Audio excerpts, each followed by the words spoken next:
What is up, everybody? Welcome back to the channel. Sparky. Back again like you never left. I'm Elliott Delp, in case you didn't know. And today we're going to be doing a budget thermal review. Now, you might say, Elliott, this is not really budget because it's almost $2,000, but it's budget for what you get from the thermal. Compared to everything else on the market. Yeah, because anything thermal is not really budget. I mean, you're talking $600 to $800 to like the lowest end thermal. And then, you know, once you start talking about high-end thermals, you can get easy $5-6 grand. So this is, in my opinion, a budget thermal. Value thermal. Bang for buck. Bang for buck for what it is. A little bit of a disclaimer prior to diving into it. This was sent out for review, not by the actual thermal company, but by Optics Planet. So big thank you to them. This one is a PARD spark. Not a lot of people, I think, know about PARD. I think they are a lesser popular brand. And they're not as out there. This is the PARD SA62 with a 35mm objective, in case you were wanting to know. All right, so let's dive into this, but before we do, we gotta give a little bit of a spiel. If you enjoy this video, make sure to leave a comment, tell us what you'd like us to review next. We'd love to hear from you.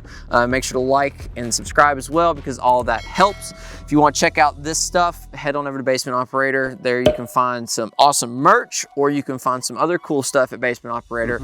All things considered, it's a pretty cool website. And then also we have to thank our sponsors here on the channel because they keep it flowing. If, without them, we couldn't do this stuff. So we got to give a big thank you to them. You guys be supportive as well. True Shot, we got to give a big thank you to True Shot. They feed all the freedom seeds for us to do these reviews. So they're awesome. You should go check them out, basementoperator.com/links. They're at the very top. And then also we have to give a big thank you to Bore. They are our lube sponsor here on the channel. It's always important. Exactly. You got to keep the lube on you. Awesome citrus smelling firearm lubricant for cleaning and just general maintenance on your firearms. So a big thank you to Bore for supporting the channel. You can check them out at basementoperator.com/links as well. And then if you use code DELP, it'll save you a little bit of moolah on the checkout. A little bit. All right, Sparky. So let's dive right into this thermal right here.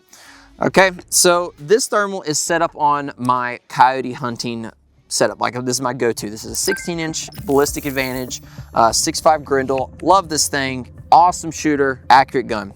I'm taking this on a few coyote hunts, and I feel like I've got enough time behind it now that I can talk a little bit about it. You spent a little time with it, tinkering and messing with it, and I think let's do a deep dive on it. So first things first is MSRP. This thing costs about $2,000, give or take. And you might be like, Elliott, that's an expensive thermal. It is. But thermals are expensive. But thermals are expensive. So the real question is, what do you get for that $2 grand? This thing has the higher core in it. So there's a bunch of different core thermals. There's a 256, a 384, and a 640. All of those basically determine how wide or how big or how much you can see out there.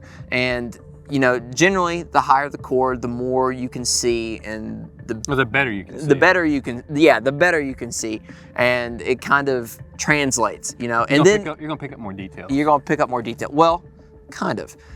We'll go into a spec later on that. So this is a 640 core thermal. It has a base magnification of 1, and it goes all the way up to 8. So you get a little bit of range in terms of the thermal. The thermal offers a lot of awesome features. So we can go over that step by step here. Basically, all of that is done through the button system, which is on the top. There's a lot that these buttons control. And I think one of the biggest problems I had with this thermal was memorizing all the buttons. Yeah, I did too. And I struggled. And getting familiar with all the settings on it, because there is a lot to this thermal. And I think that's one of the daunting things after spending some nights with it. You really realize how bad you are with your thermal after it's pitch black at night. And you're having to feel. And all you do is you have to feel, and you have to remember what order they're in and what each of them do. So now that we've kind of went over the button layout on it, which in my opinion is one of the more complicated aspects to this thermal and how it's all set up, we can talk about some of the more basic features of it and some of kind of like the stuff on the outside, or just how this gun functions. So your focusing ring is at the front. This is nice. It allows for you can pop this thing out, and it basically allows for a little throw lever. If you don't want it, you can fold it back. You're wearing gloves or something. Yeah, the throw is not too bad on it. It's basically half of the optic, which is really easy to use and function. You will notice I do not have a front cap on here. Because he don't like them? No, because I broke it. Oh, shocker. Yeah, I broke this one. Actually clipped it in getting out of the truck. See, imagine that. Yeah, I used it. Can't have nice things. No, I can't. I broke it. It was one of those plasticky ones. I just didn't have a very good experience with it. You have M-LOK on the side. You have your charging, which is right here. It basically screws in. And there is where you also include your micro SD. That's for recording. But to do all your charging, it's here on the side. So it's really simple. And then you just screw this back in. Easy peasy lemon squeezy. Yeah, I could see, you know, the pick piece right here. I mean... Well, this is why you use the pick piece. Battery pack. Yeah, say that's battery pack. External battery pack. That's the only thing I can think of. So, man, what's the point? That's why you use the pick piece. So moving to this side, we have some other features that we need to talk about. There's the laser pointer that we had mentioned before. I think it's kind of a useless feature. It's not really useful, like, because it's not strong enough at range. I'm not going to be shooting anything with this. Or identifying, really. Yeah, like, everybody see that right there, but it's not strong enough to really do that with. Yeah, and I just think something else could be there, or it just be removed from it and then free up some menu space on the buttons. Sure. Next thing is the light. I think the light's another redundant feature. Or I'm running handheld. All right. Okay. Yeah. I always have handheld lights when I'm doing my stuff. I'm just, you know, I'm putting the gun like the gun's getting stored if I need a light. I just don't find it very useful to have on the thermal. I think they could cut it and it would save weight. And I think that would be a better use of the thermal. I mean, somebody might like it, but I tend to agree with you. I wouldn't really use it. I don't think it's very necessary. So moving back to the battery, and this is something that we kind of touched on with maybe a potential battery pack. These do have rechargeable batteries. It's a PARD branded 18650 battery. These batteries will about last the whole night. So when taking this out, I would find it would die about right before the, you know, if I'm hunting from like 9 o'clock to say 3, all right, it would die about 2 o'clock. Okay, so 5-ish hours of use. 5-ish hours of use. Now those weren't super cold nights. We're here in December right now, so that was hunting early season. What I found was nice was this PARD does have a sleep feature that I used a lot. So you know, I was very diligent in keeping up with the sleep feature on the thermal. If I was to just run it the whole time, these batteries would die quick. So running an external battery pack or having some other 18650 batteries would be a more, I guess, usable approach. Yeah.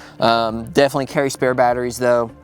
That was one of the things I found with this thermal that was, you know, very noticeable. Coming to kind of the end of it, you just have this squishy eyepiece, and that's kind of the gist of the thermal. Thermal is very lightweight. It is very compact, you know, compared to like rattlers or Armasites or other stuff. When I got this, I was just like, wow, that's small. It is. It's very small. Some of the other internal features that are important, Sparky, it does offer 6 different reticles with 4 different colors if you care that much.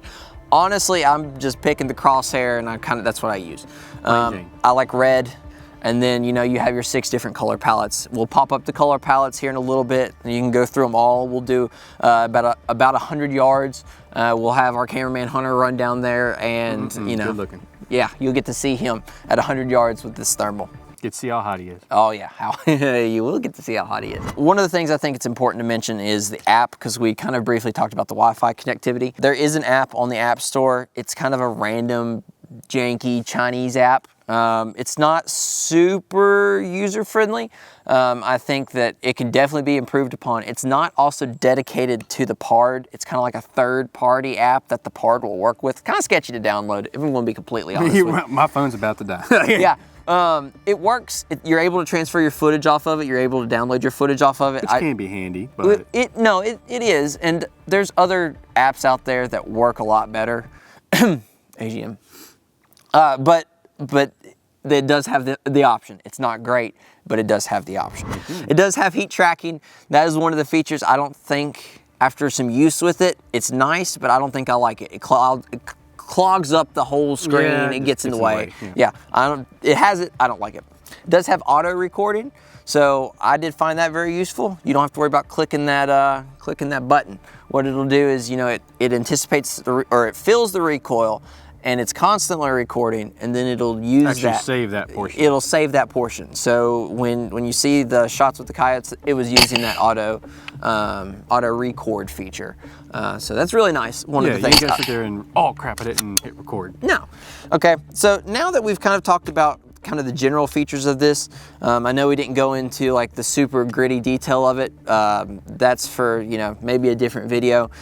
I want to talk about performance of this actual optic, because, you know, a lot of people are concerned, you know, when you're spending that money, does it really look that good? Is it really that good? Is it worth the money? Is it worth the money? With all that being said, the clarity on this is great. It has a 25 millikelvin sensor in it. So basically what that means is the lower that number is, the more detail you get out of your core, so you can distinguish the different heat signatures better. Yes, better. I think anything under 30 is excellent. Hunter, pop up the FLIR chart that describes it all, but this is a really, really good thermal. The ability to distinguish the different temperatures is great.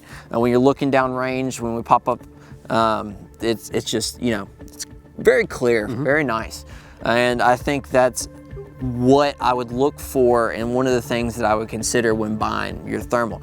So since I've kind of touched on that, I'm really happy with the performance of it. I really think it's a good thermal. So now that we've went through all the different color palettes, let's talk about, you know, is this something you'd buy? I think if you have 2,000 bucks, I would go with this over like a smaller cord thermal. So it's worth the upgrade in price. It's worth the upgrade in price. I think PARD, even though it is a, I don't want to say it's a newer, lesser known? It's a lesser known thermal, and I think it's worth the look at when you're spending that money. I think that, you know, what you get for it is worth it. We've taken it on several hunts. This will probably stay on this gun and, you know, be a long term. What also I would like to do with this is maybe get a laser rangefinder model, because that's being pretty handy. Well, you know how hard it is to actually judge distance at night? So, yeah, I can imagine. Yeah, so like when you're looking at a screen, everything's kind of flat, and that's, I think, one of the issues I had. You don't have that depth perception. Yeah, that's one of the issues I had with those coyotes, because they were like 270. You know, you got to hold just a little high with the Grendel at 270. I didn't think they were that far away. I was holding just, you know, right on them, maybe just a little bit low. And, you know, if I had had that laser rangefinder option, I would have been able to range them. You know, hey, look, you need to hold a little bit higher. Yep. And I think it would have been a lot better. So what I could also see me doing with this is maybe using it as a handheld.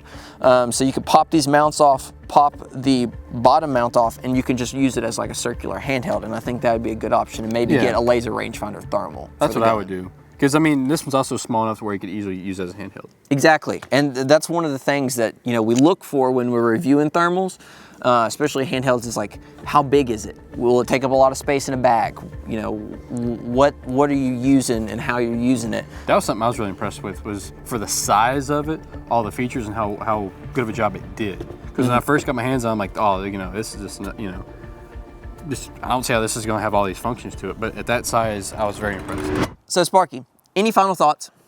I would say for the money, you know, considering it's like, all right, go. You have fits like that often, you know, for $2,000, like, sure, the performance is there. Like, sure, there's some features we might not like about it, but overall the performance is there for $2,000. I think you're right. We have some critiques about it, like the laser, the light, the button layout, the app, stuff like that. But the most important part of this, it's actual core performance, thermal performance. You know, when you start looking at budget thermal options, I think that is the crucial part, because when you start spending that $3,000, $4,000, $5,000, you don't run into those same issues because it's more expensive. You know, you kind of get what you pay for. It's you know, more expensive. Like, obviously that's the point of it. So I think for that $2,000 mark, if you want a good used thermal, I think this would be a good option. And also, like, the button layout, sure, it's a little counterintuitive, but, you know, you just gotta learn it. Which, no matter what you buy, no matter how expensive or how cheap it is, you should learn it. But for this specific one, there's not a lot out there. That's what I'm saying. Like, so for the money, for the performance of this one, I wouldn't complain about it. No, sub 2,000, it's hard to beat for the performance. And I think that's the big thing to take away. Yeah, we have gripes, but for sub 2000, I think it's a good performing thermal. It's worked well for me this coyote season, and I would use it again. I'll probably will use it again, like I said, for that handheld, you know, and then, you know, upgrade to something with the laser rangefinder. Now, this does have laser rangefinder. It works with all the ballistic stuff. We just didn't have that option to test it out. Sure. So, Sparky, I think it's good to cap it there. All right, we appreciate everybody for watching. We appreciate Optics Planet for giving us the opportunity to review this optic, and make sure to hit the like and subscribe button and go comment down below what you think. We'd love to hear what you would say. We sure do. Yeah, I'm gonna make sure to read all of them. All right, I'm not gonna sleep tonight after I read it. Nope. We'll see you guys on the next one. As always, take someone outdoors. Peace. Bye, Mom.